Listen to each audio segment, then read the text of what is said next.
Škôlkári v Kechnici sa od nového školského roka tešia z vynovených priestorov aj okolia škôlky.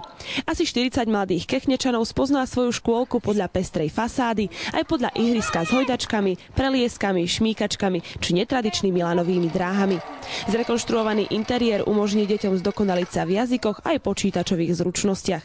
Väčší komfort budú mať aj učiteľky. Zriadili sme počítačovú triedu a jazykové triedy a učiteľky majú svoj, by som povedal, stánok, takisto kabinety.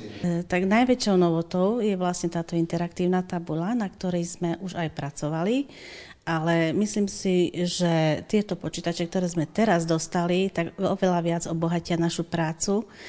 A verím, že naše deti budú pripravené do školy, do modernej školy. Máme aj jazykovú učebňu, kde sa deti učia anglický jazyk.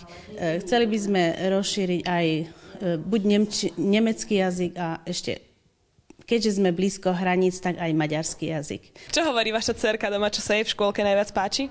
Všetko sa jej páči, najmä ihrisko nové. Sa môžu vyšantiť a nové hračky, nové učiteľky, nová riaditeľka, no všetko. Synovi sa páči všetko, celá škôlka, hlavne ihrisko, pekné, vynovené. Aj celá škôlka, aj učiteľky určite. Celá rekonštrukcia stála takmer 10 000 eur. Z tejto sumy tretinu zaplatilo ministerstvo školstva v rámci projektu revitalizácie a modernizácie materských škôl.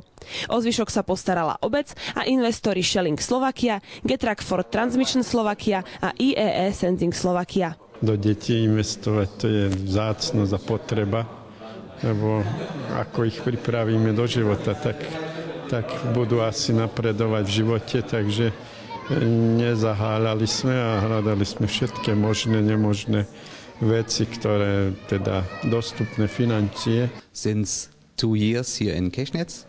Naša firma pracuje v Kechneci už 2 roky a ľudia nás veľmi dobre berú. Tým, že sme investovali do tejto škôlky, im to chceme vrátiť a podporiť tunajšiu komunitu. Jozef Konkoli je môj priateľ a v budúcnosti budeme určite pracovať na rôznych projektoch, ktoré podporia rozvoj obce.